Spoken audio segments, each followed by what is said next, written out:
Magandang good evening. Alas 8:33 ng gabi. It's a Friday at bumabagyo. Pero yung bagyo natin ngayon, parang hindi masyado namang bagyo. Parang tag-ulan lang dito sa Metro Manila. Pero doon sa mga tinamaan talaga ng daan ng bagyo, talagang parang undoy, Parang undoy. Dito sa atin may hataw ng hangin, May hataw ng hangin. Hindi gaanong kalakasan ang ulan, pero ang hangin ay nagpaparamdam. Ayan. Anyway, it's a Friday tonight. At siyempre ang ating mga awiting itatampok ay mga awiting original Filipino music, kundi man nights, baga. Yung mga tipong mga awitin na matagal na nating hindi nadidinig. Dahil po, bakit ganon? Bakit tayo nagtatampok ng mga awiting kundiman kapag Biyernes? Sapagkat meron pa po tayong 90 araw bago ang Kapaskuhan. Iwan si Direko. Ho, ho, ho, ho, ho! Merry Christmas! Iwan sila. Wala nga namang cue. Walang kinalaman yung sinasabi ko dun sa countdown. Samahan niyo po kami hanggang mamayang alas 10 ng gabi dito sa 105.9 True FM. At pag-usapan natin ang maraming bagay. Mga bagay na makatutulong naman sa ating buhay habang ini-enjoy natin ang mga awiting original Filipino music. Tayo po ay napapakinggan sa buong Mega Manila sa 105.9 True FM, sa Davao sa 106.7, 101.9 sa Cebu at Negros, 101.5 sa Cagayan de Oro City, 99.9 FM Dream Radio sa Ormoc City at siyempre Kaboses Radio sa Tacloban sa 107.9 True FM. Tayo rin po ay napapanood sa True TV sa Signal Channel 19 at sa Satellite Channel 19. Bukod sa television, kapatid, tayo rin po ay kasabay napapanood sa Facebook at sa YouTube. Hanapin lamang po ninyo ang @TrueNetworkPH.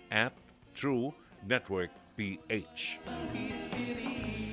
Ngayon ay 26 ng Setyembre at birthday ngayon ang ating kaibigan si Lorna Gonzales ng Santo Niño de la Providencia sa Las Piñas. Yan.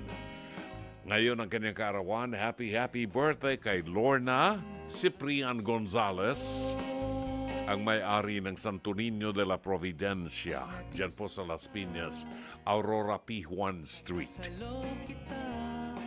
Alright, since it's Friday, baka dun sa mga bibiyahe mabuti magdala na kayo ng mga panangga sa ulan. Hindi natin alam kung kailan bubuhos ang ulan, pero itong maghapon na ito, medyo tikatik lang, hindi masyadong kalakasan. May mga hataw na parang talagang binabagyo, pero most of the time ay medyo so-so ang baksak ng ulan. Salamat naman. Kung lalakas pang ulan, pagkatapos dito mga kawalang hiya ang ginawa sa atin ng mga kontraktor at mga taga-DPWH, mga district engineers, hindi naman lahat, konting ambon, bumabaha tayo, di ba? Pinagbabayaran natin yung pinagwalang hiyaan ng mga tao.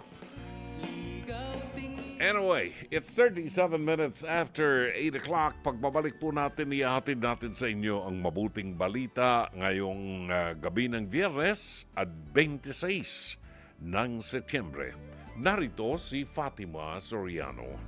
Pagkain pang-spiritual. Mga salita ng Diyos na nag-iiwan ng pag-asa, kapanatagan at kapayapaan. Pagkain pang-spiritual. Hango sa bagong tipan ng banal na aklat. Pagkain pang-spiritual.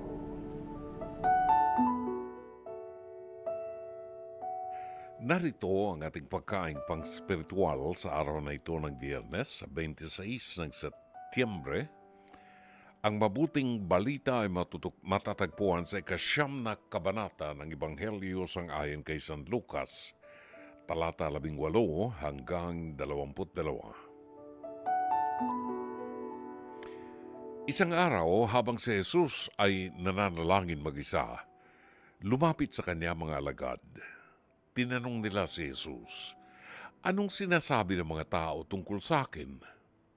Sino raw ako?"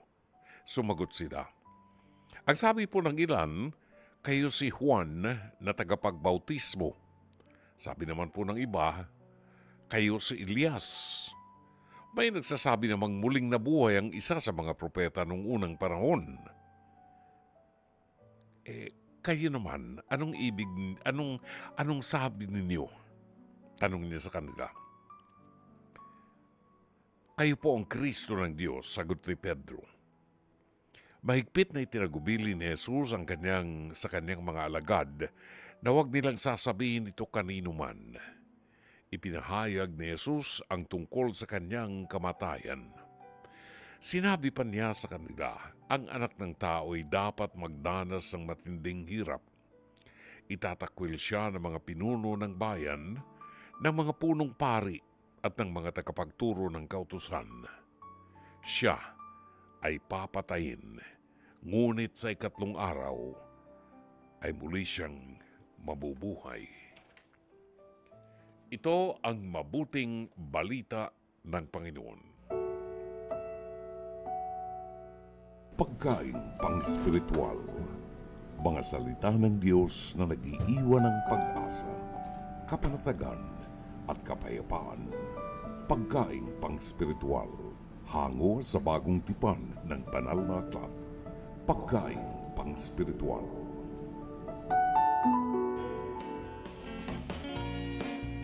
Alas 8:42 ng gabi ang tumpak na oras. Ating alamin ngayon, ano ba ang mapupulot nating aral sa buhay dito sa ating episode na ito, sa ating Pest to Pest, hirit ni Dr. Love. At nasa loob kita. Ito pong mapapanood ninyo ay hango sa programang Face to Face Harapan na sumasa inyo mula Lunes hanggang Biyernes alas 11 hanggang alas 12 ng tanghali sa TV5 sa panguna ng ating broadcast journalist na si Corina Sanchez Rojas. Kasama rin dito ang harapan tagapayo si Attorney Lorna Kapunan, Dr. Camille Garcia at ang inyong lingkod, Brother June Banaag and Dr. Love ng True FM at True TV. At kung nais po ninyo na magpadala ng komento or mensahe, maaari po kayong mag-post sa comment section ng ating live stream or pwedeng magpadala sa messenger ng Dr. Love Facebook page. Ipadala po ninyo ang inyong mensahe, opinion, or komentaryo sa messenger ng Facebook page ng Dr. Love. Narito po ang ating episode ngayong gabi, pinamagatang Give Chang a Chance. Narito.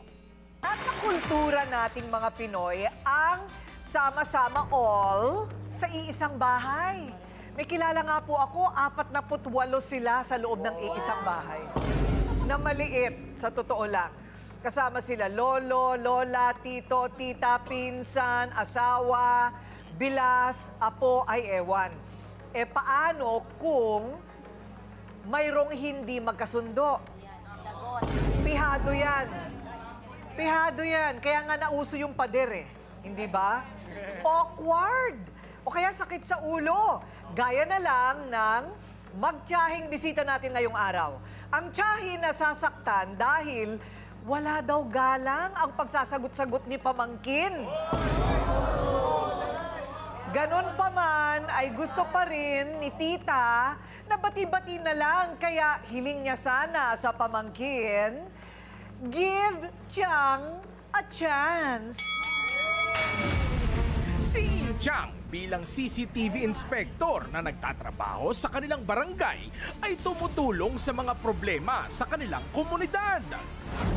Pero sariling problema sa pamangkin na wala daw respeto sa kanya ay hindi nila maayos. Ganun po masiyahing tao yan si Pipoy. Ewan ko lang po inaway nilang dalawa kasi magtsahin yan. Talagang minsan may misunderstanding po. Taklesa talaga yan si A-Chang. Pagod na si Inchang sa sobrang katigasan ng ulo ng pamangkin. Dagdag sakit sa ulo din at hindi pa raw siya nakakatulong sa mga bayarin. Marami silang pinag-aawayan regarding sa pamilya, regarding do sa mga utos para sa barangay. Kasi minsan at that time na minsan nakita niya, inutusan niya bilang pamangkin na utusan para magpanik ng gamit o something na dito sa barangay, hindi niya napasunod, kaya sila na madalas na nagtatalo. Heto na ang magtiyahin, Inchang at Pipoy, harapan na.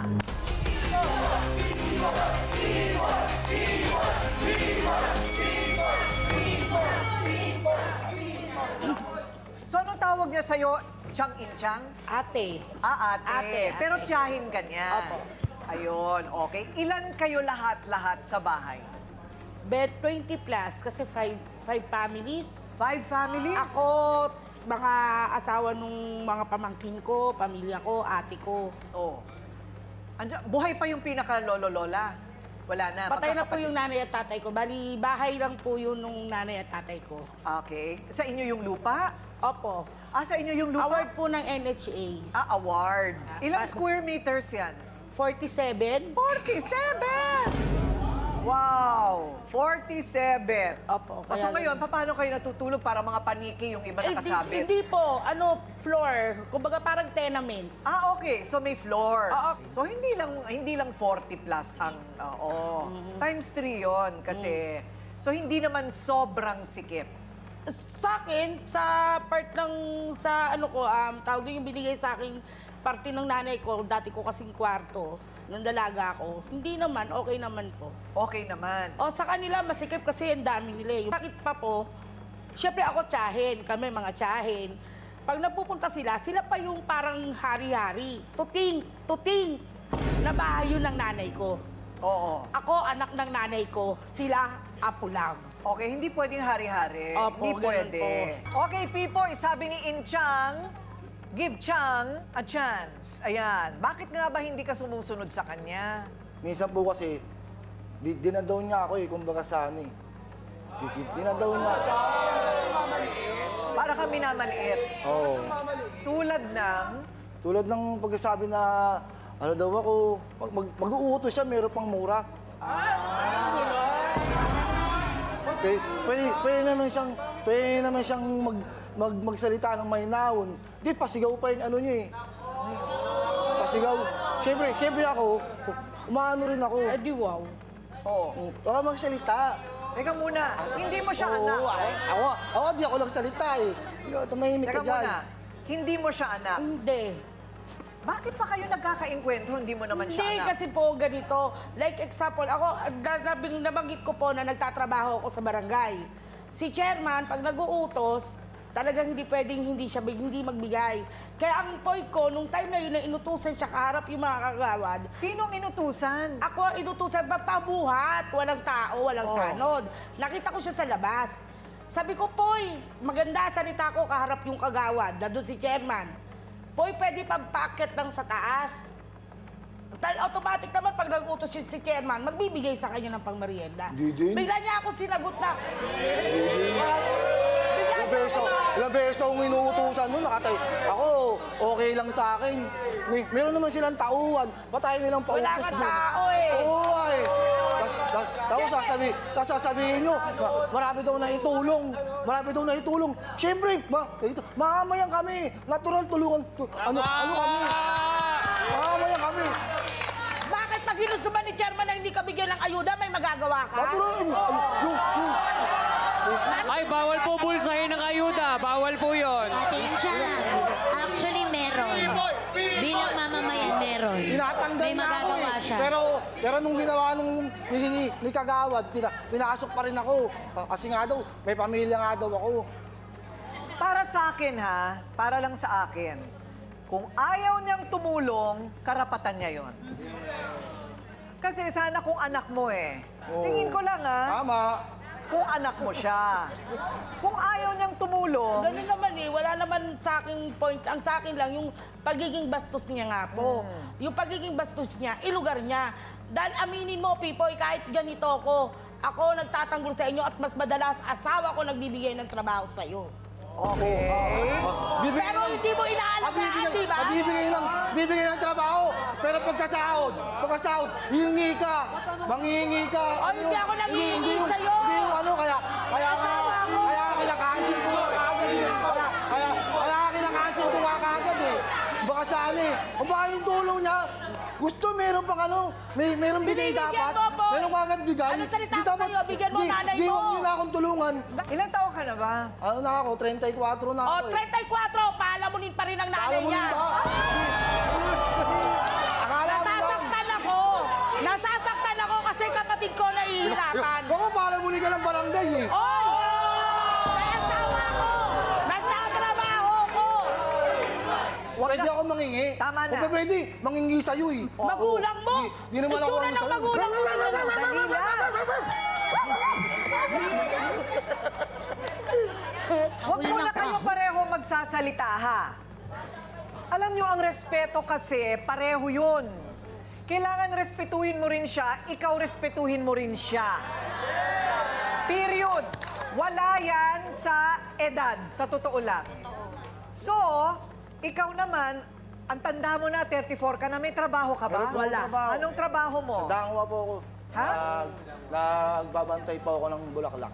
Meron ka namang ambag sa bahay sa pamilya mo. Opo. Meron naman. Okay, bakit sinasabi mo hindi totoo? Hindi totoo yan. Sarili niya lang. Yung nanay niya nagpupunta sa madre para may pagkain sila. Hindi totoo sinasabi mo. Barkada po eh. Pagka nagkakakuha ng pera, barkada, pakita mo yung tattoo mo, di ba? Nakapagtrabaho ka, pinatattoo mo yan, binayaran mo. Binibigyan ko pa rin si mama. Magkano binigay mo sa mama mo? 100, isang linggo? Bakit? Okay, sandali lang ha. Una, yan ang problema pag sama-sama sa iisang bahay. Kung hindi nyo na matiis, umalis kayo. Okay? Kung hindi naman, huwag mo nang pakialaman ang buhay nila. Nangingilam yan eh. Nangingilam lagi yan eh. Huwag na. Sa Makinig kanila ka nga, di sa ko akin. pinapakialam ang buhay nila eh. Kahit nakikita mong nag-aaway silang magnanay, huwag ka nang makialam. Ganun din sa kanila. Kasi ang inirereklamo mo ay dapat inirereklamo ng nanay niya. Okay, buhay na nila yon. Kung kaya ninyo na magsama-sama ng hindi nagpapakialamanan, ayan, sige. Kung hindi naman, isa sa inyo umalis na doon. Diba? Naiintindihan ko naman yung asar ni Inchang, diba? Kasi nakatatanda siya, tumutulong yung asawa niya sa'yo, minsan ka lang mautusan, di ka mautusan. Ako, ang style ko, bahala ka sa buhay mo, Ganun na nga. period na lang. Huwag ka na magalit, kasi wala kang kontrol, wala kang karapatan. So nakatatanda siya sa'yo, ang feeling ko, meron naman niyang nakatagong pagmamahal din sa'yo, people. Sinisiraan nga kami. Dahil ikaw ay anak ng kapatid niya. Okay. Kung mayroong Governor V, siya naman, Kagawad V. At alam niya kung mahal raw ni Inchang si Pipoy. Kita mo, na parang sariling anak kasi magkadugo. Kagawad V, humarap ka na.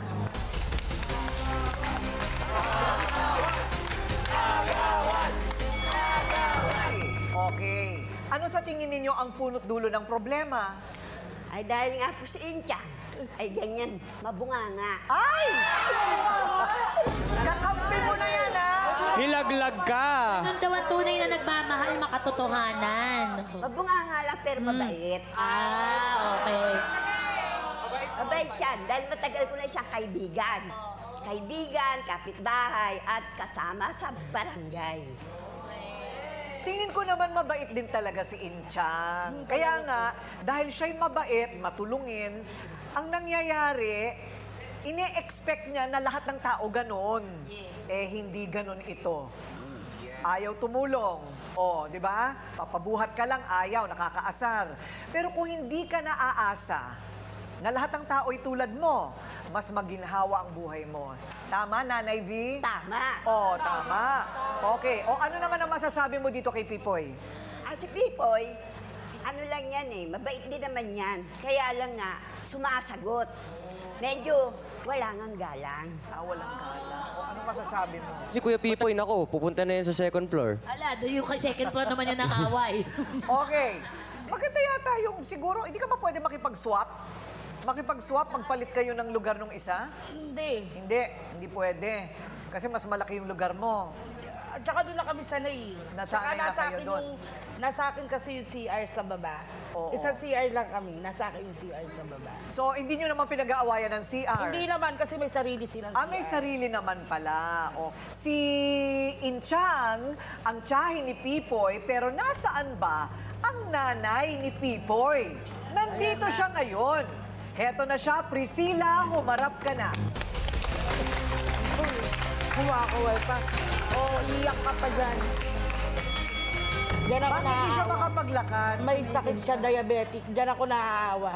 Okay. Nung time na may Naawa sakit ka ba siya. dyan? Nung time na may nung sakit ang hinihika mama nga mo. yung magulang ko, di Tanungin kayo, mo kung sino di kayo nag-asikaso. umaano eh. Wala kayo. Nung time na may sakit yan, ayan si Kagawad. Kami magkapatid na nag-asikaso. sa ospital. Sarili Nagdala ko. sa ospital. Wala kang pakialam sa akin. Talaga ba? Oo. Nung hinihika, Kasi, kung ano nga, eto nga. nagkasakit ako. Sarili ko. Pinadala ko sa ospital para mabuhay ako. Hindi Nangungupaan kasi ako dati. Pabayaan natin ang nanay mo magsalita. Opo. Nahihirapan po ako sa Hindi sitwasyon totoo ko. yan. Pag nag-aaway sila, tumatahimik na lang ako. Sabi ko, ang pagpapakababa, tinataas ng Panginoon. Ang pangarap ko, tahimik na buhay. Kaya pag nagsasalita ni anak ng kapatid ko, sinasarado ko pintuan, ayokong marinig, ayokong tumanda. Gusto kong mabuhay sa sariling paraan ko. Mahirap talaga kapag may diabetes na, no? Nanay, nakakapagpatingin kayo sa doktor? Opo, regular naman po. Kaya nga lang po, sabi ko, gusto ko pang mabuhay. Panginoon, tulungan mo ako. Sarili ko, gusto ko sarili. Kaya sa sarili ko na lang, tumutulong sarili ko. Ang Panginoon na lang gumagabay sa akin. Okay. Pero nanay, nakakapag-intrega naman, nakakatulong naman yung mga anak nyo sa... Ilan na anak mo? 4. Lahat ba sila nakakatulong Isang sa'yo? nakakulong sa akin. Nakakulong anak ko na frame up sa baril ng mga pulis. Nakakulong? Opo. Ang kaso niya nasa Supreme Court. Tapos yung isa naman nasa Marilao. Ito naman nandito sa katabi. Ito nang kasama ko. Yung apang-apat yung si Dalaga. Ang tulong sa akin, minsan binibigyan ako ni Dalaga ng 300, isang linggo. Ito naman, kasi 50 sandaan araw-araw, binibigyan naman niya ako. Kailangan pang sabihin sa kanila para bigyan yung... Wala nga eh. Ang ending nito, dapat wala nang pakialaman. Galing kayo sa mga tsahin nyo. Tsahin nyo yan. Paggalang nyo lang sa akin. Dahil ang Wala akong Panginoon... galit dyan. Ang galing sa Panginoon, itataas ka ng Panginoon. Pinapatay ka nga niyan eh. Huwag na, tumigil ka na, kahit patay nila. Alam mo, Pipoy, ito napapansin namin lahat ha. Pipoy! Nung hinihika nga po yan. Hindi ka titigil. Siya lang po mag-isa sa bahay, tapos di pa ako nakatira. Hindi po natin maayos. Tumigil ka! Tumigil ka Alam mo, naman. Doc Camille, I think he has something. So nakikita po natin, kahit ako, hindi ko marendahan si Pipoy, kahit kayo, kahit nanay niya. Alam nyo, patitignan natin si Pipoy, ipapa-assess natin, ha? Ipapa-assess natin kasi baka tumatahol ka sa pader. Alam mo yung ganon? Sumusunto ka sa pader. Yung pala, meron talaga siyang kondisyon. Meron kang, akala mo normal. Hindi pala. Ito yung mga bagay na nadidiskubre natin sa lahat ng mga nagigipanauhin namin. Yung punot dulo ng hindi pagkakaintindihan. Baka kailangan gamutin. Tama. Diba, Nay? Kasi ginagawa ko na lang po sa anak ko. Siyempre, walang magmamahal sa anak ko. Ako na, nanay ako, magulang ako. Kahit anong sama ng anak ko pa rin yan. Isa pa. Kasi ganyan ako. Kapag naman po yung mahalala niya sa akin. Kami nang dalawa sa kwarto namin. Sabi niya, Mama, anong naramdaman mo? Kakargahin kita. Sige, kargahin mo na ako. Kinakargay niya ako. Pinaghuhugas niya ako ng ng buwet ko pagka dumudumi ako. Mabait yung anak ko Mukha na yan. namang mabait si Pipoy. Okay. Dr. Love, usapang utang na loob. Hanggang kailan dapat bayaran? Hindi po nababayaran ang utang na loob. Para mabayaran natin yan, in a way, gumawa tayo ng mabuti sa kapwa. Kung ginawan tayo ng mabuti, huwag nating putulin doon. Tayo naman ang gumawa ng mabuti sa iba. No? Doon tayo makakabayad, quote and unquote, ng utang na loob. Dito sa kasong ito, mukhang si Princesita ay hindi niya alam na yung kanyang anak ay merong something. So, hindi natin siya masisi. Lalo ngayon, meron siyang karamdaman, di ba? Nakita ko rin yung paraan ng pagsasalita niya na kahit kaharap yung anak ay inaaway niya yung kanyang kapatid, no? Which is not very healthy, no? Hindi magandang makita ng mga anak. Kaya kay Pipoy, yung unang salihan natin kanina, hindi ako natutuwa kay Pipoy. Kasi bastos eh. Sumasagot. Nagtataas ng boses. Hindi nakikinig. Until na-realize natin, sabi ko nga, may something eh. Na-realize natin na may pagkukulang si Pipoy na dapat unawain natin at dapat ma-address natin yon, di ba? Ganun pa man, tayo na ang mag-a-adjust ngayon. Ngayon na nakita na natin ang problema, sabi nga ni Ate Kuring, unawain natin siya at tingnan natin kung ano ang maitutulong natin sa kanya in terms of medication or something. Pipoy, alam ko na unawaan mo kami, no? Hindi maganda sa isang tao, lalo na sa edad mo, marunong ka makipagrelasyon sa babae, di ba? May syota ka. Hindi maganda sa isang tao, lalo sa edad mo, na sumisigaw o nagtataas ng boses sa nakatatanda. Kahit 10 years ang difference ninyo, kapatid siya ng nanay mo. So, i-control mo ang sarili mo. No? Pag-aralan mo rin. Thank you, Dr. Love. Ang inyong nadinig na awitin ay buhat po kay Yoli Samson ng Cinderella. Ang title niyan, Sa Aking Pag-isa. Naghatid sa ating orasan ganap ng alas 9:12 ng gabi. Parang bagong gising pa lang. Kayo po ay nakikinig sa palatuntunang Dr. Love hanggang alas 10 ng gabi. Dito po sa 105.9 True FM, kunin natin ang reaksyon ng ating mga Dr. Lovers sa atin pong napanood na, anong tawag dito, na episode. Yung story nun, actually, nung simula pa lang ng taping, parang wala naman. Hindi namin napuna. Napuna lang namin pala sagot yung lalaki. Sabi ni Lori Feria Flores, ingit lang po yan nangyayari sa kanila. Si Ateng, panayang pakialam, mind your own business, ate, para walang gulo. Kasi iisang bahay sila. Iisang bahay na buong pamilya magkakasama doon. No? Yun nga lang, may mga kwarto-kwarto sila, pero andun yung tendency na nakikialam. Depende yan sa upbringing eh. Depende yan sa upbringing. At depende sa ugali ng tao yan. Bakit yung mga anak ko magkakasama sa isang bubong, isang building kami, magkakatabi sila ng unit na gano'n? Bakit hindi naman nagkakaaway-away? Siguro minsan may tampuhan, pero napapalampas. Jen Magno, literal na masikip na nga ang bahay, mas pinasisikipan nila ang mundo nila dahil hindi sila nagkakasundo. Jen Magno, napakahirap niyan sa isang bahay. Konting galaw mo lang, konting kilos mo lang, yung mukha niya nasa harap mo dahil sa liit ng bahay. Di ba? Pagkatapos, ganyan pa, sobrang stress. Nakakainis tumira sa ganyang bahay. Maria Carmina, concerned lang ang tiyahin sa pamangkin pero mukhang OA na yung paumulis niya sa pamangkin niya. Don't stress yourself, tita. Yon. Kasi buhay na yun nung kapatid na niya. Di ba? Buhay nung kapatid niya, pinoproblema na yung pamangkin niya na anak ng kapatid niya na pwede namang hindi mo problemahin.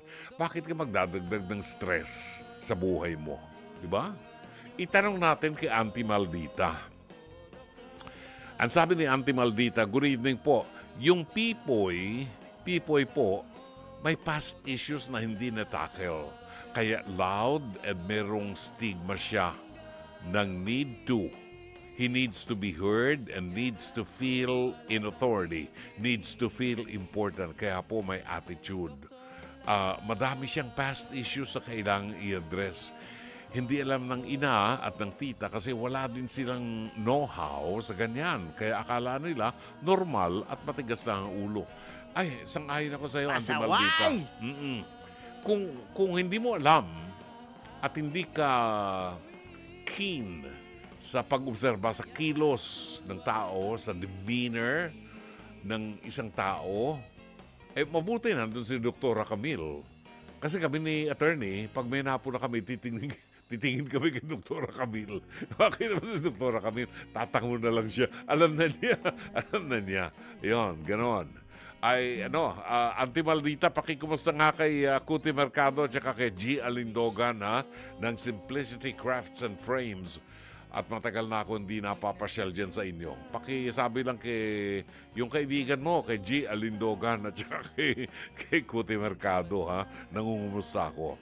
Si Joy Dizon, sabi niya, parang may something nga itong si Pipoy.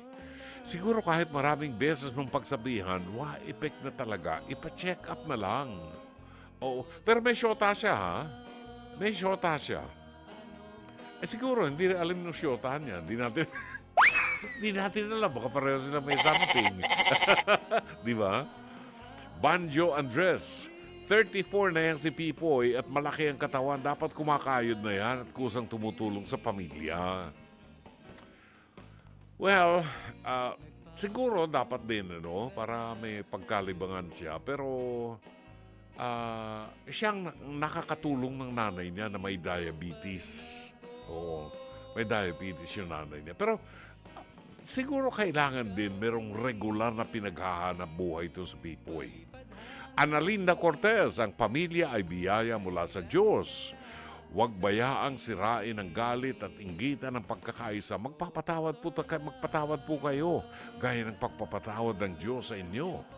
Ipanalangin ninyong muli kayong magkaisa dahil kung saan may pag-ibig at kapayapaan, nandoon ang Diyos. Ayan.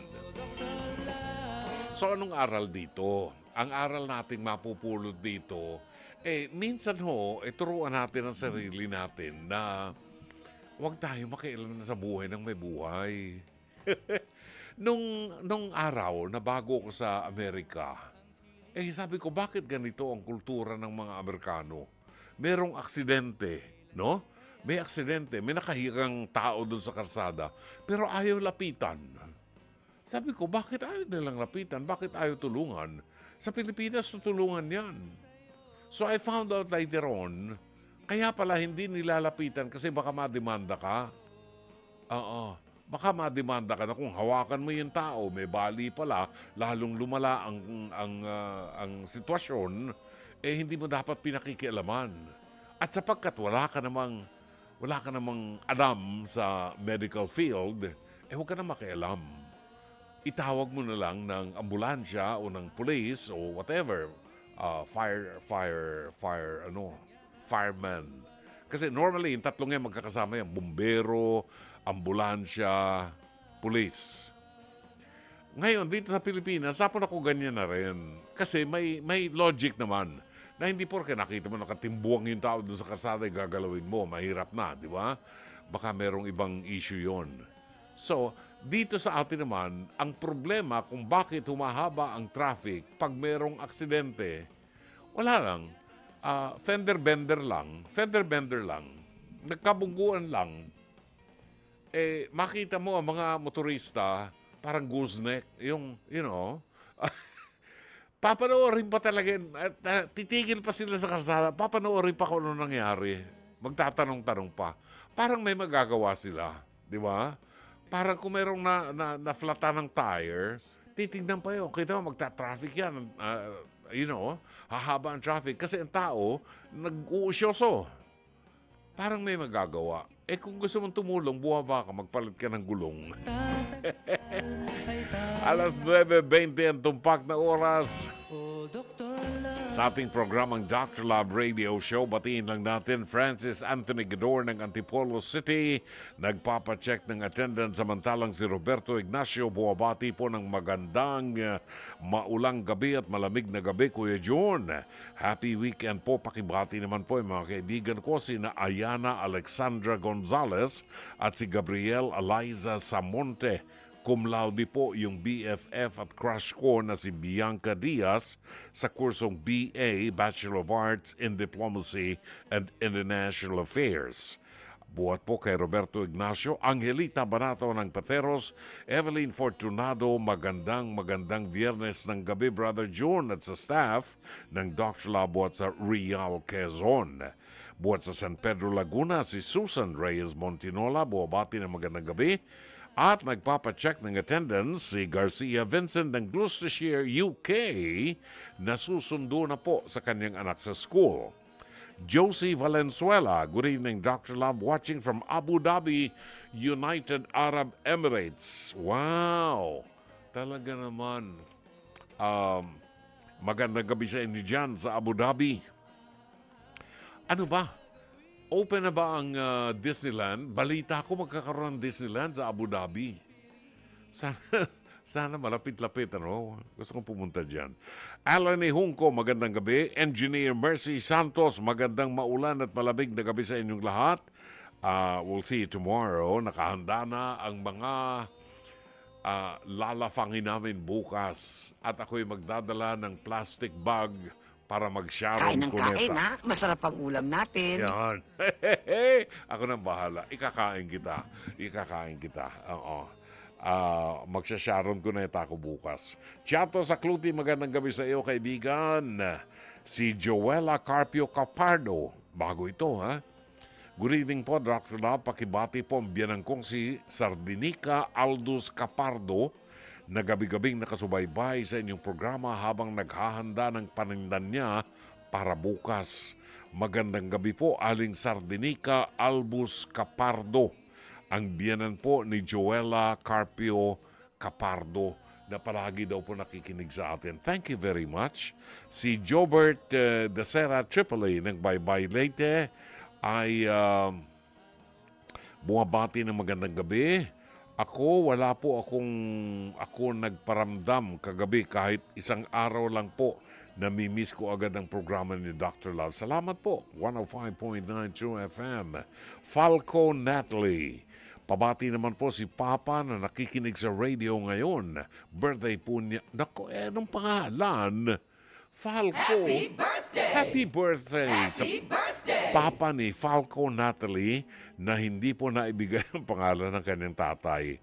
Si Fidi Agustin. Happy watching and listening, Sir Brother June. Kain po tayo. Igado at chapsuy. Kain ng kain ha? Masarap ang ulam natin. Masarap yan, igado. At saka chapsuy. Ginugutom tuloy ako.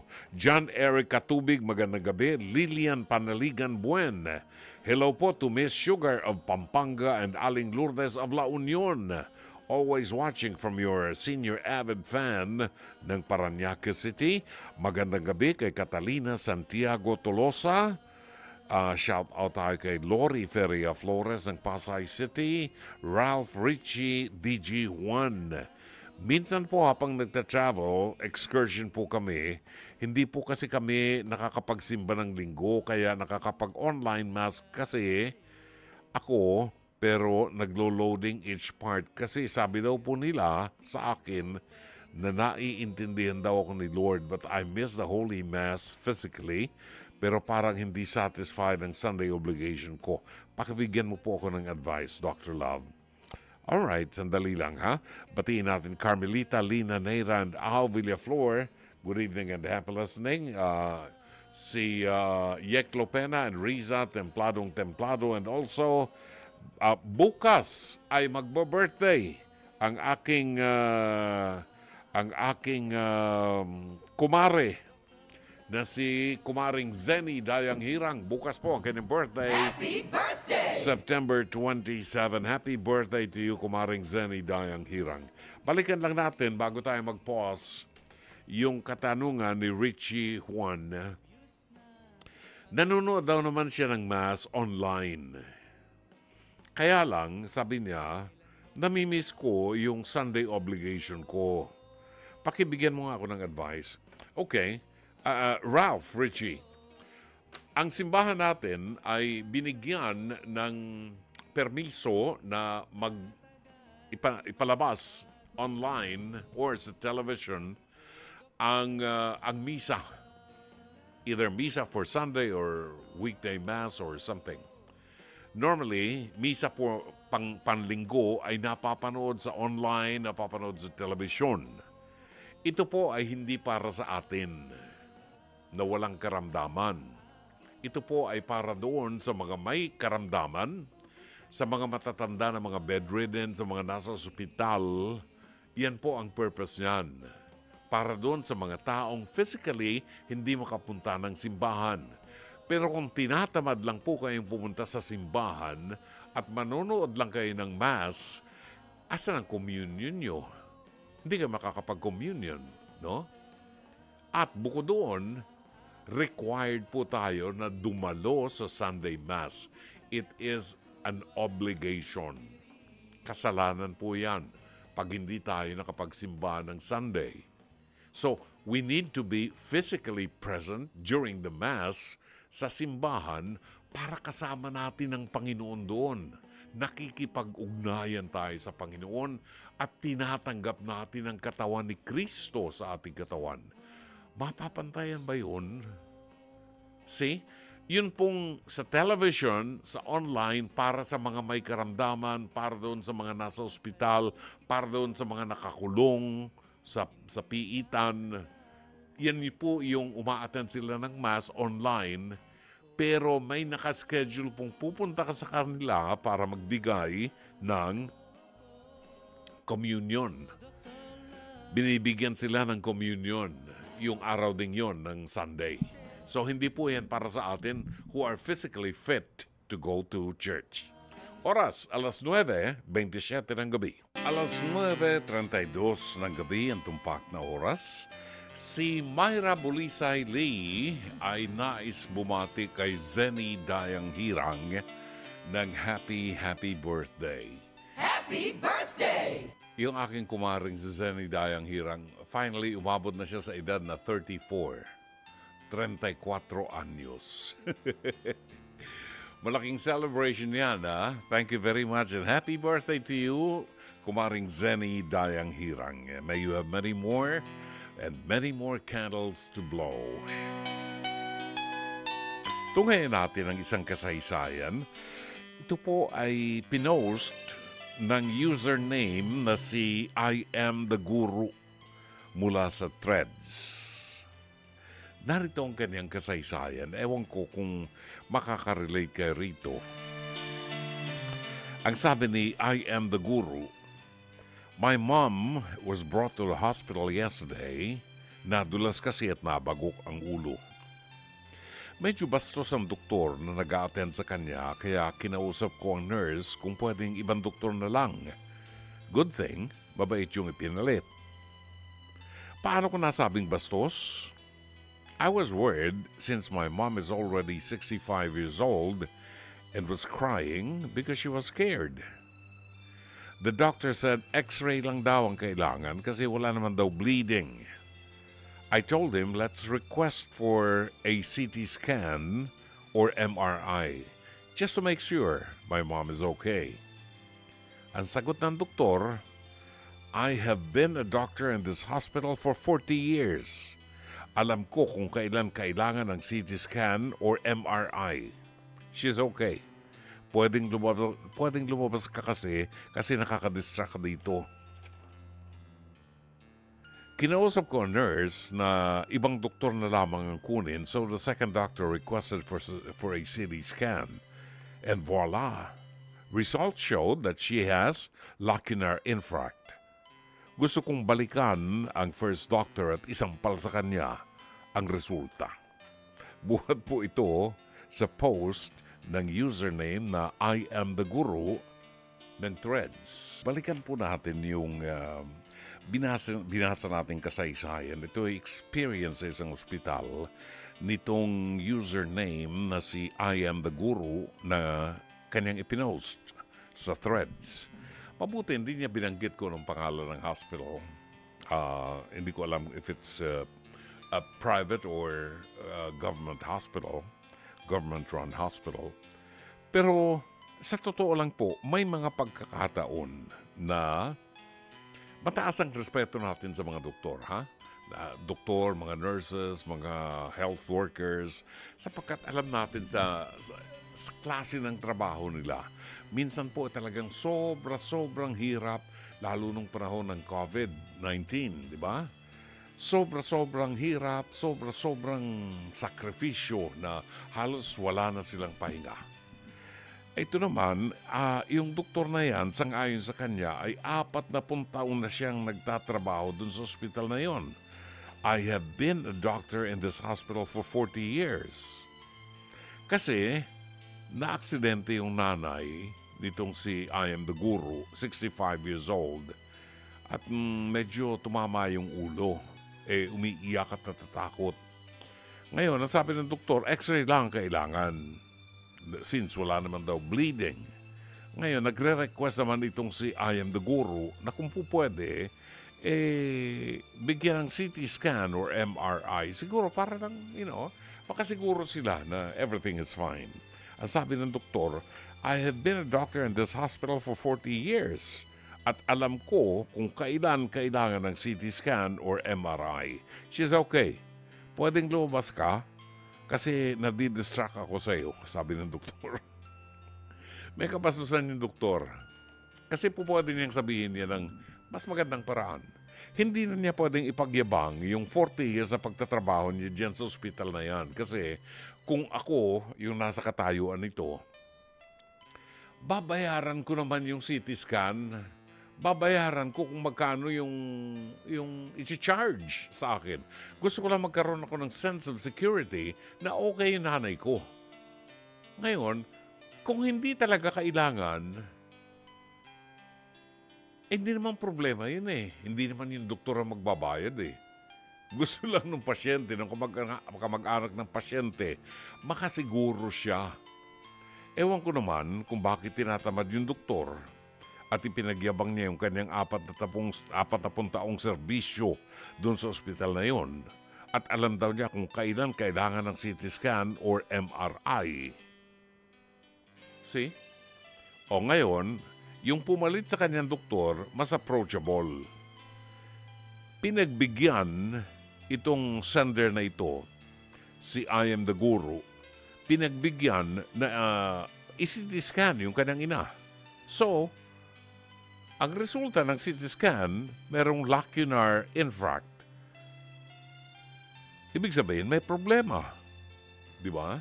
Na hindi nakita ng unang doktor dahil ayaw niyang pa-CT scan at ang gusto niya x-ray lang. Alam nyo, hindi natin alam kung ano nasa isip ng mga doktor dahil sila mga nag-aral dyan. Pero kung nire-request ng kamag-anak ng pasyente o nire-request ng pasyente, gusto ko po ng MRI, gusto ko ng CT scan para masiguro that I'm okay. Babayaran ko naman ho. Di ba?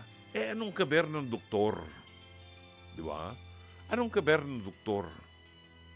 Sige, di siya na ang magaling. Okay na yon. Pero pagbigyan mo ko dahil ako nagre-request, ako ang pasyente, akong gagastos. Utang na loob. Diba? Naka-experience kayo ng ganyan. Meron ako mga moments na may mga moments ako na masyado kong demanding. Oo. Lalo kung alam ko yung karapatan ko. At hindi, sa akin, it doesn't really matter kung ang kausap ko doktor o hindi. Pag ako nakikipag-usap sa doktor at ako'y, ang tawag dito, ako'y nagpapakonsulta, humihingi ho ako ng resibo, yung may BIR stamp, official receipt. Humihingi ako. Kasi nagbabayad ako ng buwis. Doon sa mga klinik ng doktor na napupuntahan ko minsan, kadalasan, pag hindi ka humingi ng resibo, hindi ka bibigyan ng resibo. So, paano? Yung binayad mo, hindi ka naman po pwedeng hindi magbayad eh. Yung binayad mo, diretso na sa bulsa. Walang pakinabang ang gobyerno. At alam yan ng mga doktor. Alam ng mga doktor. Kung hindi ka hihingi ng resibo, hindi ka bibigyan. Ganun ba yun? Kaya ako humingi ng resibo. Kasi pinaghirapan ko yung perang yan. At yung pinaghirapan kong pera, binabawasan ng tax. withholding tax na ninanakaw ng mga kontraktor at ng mga politiko. Kaya meron silang mga air fleet, mga eroplano, mga private jets, meron silang Louis Vuitton na mga bags. Ako wala. Bakit? Kasi malapit na akong magpasko. Mga kapatid, ito po si Brother June Banaag. Dito tayo sa totoo. Dito tayo sa True FM. Mag-subscribe at i-follow ang mga social media accounts at True Network PH sa FB, Instagram, X, YouTube, TikTok, and podcast.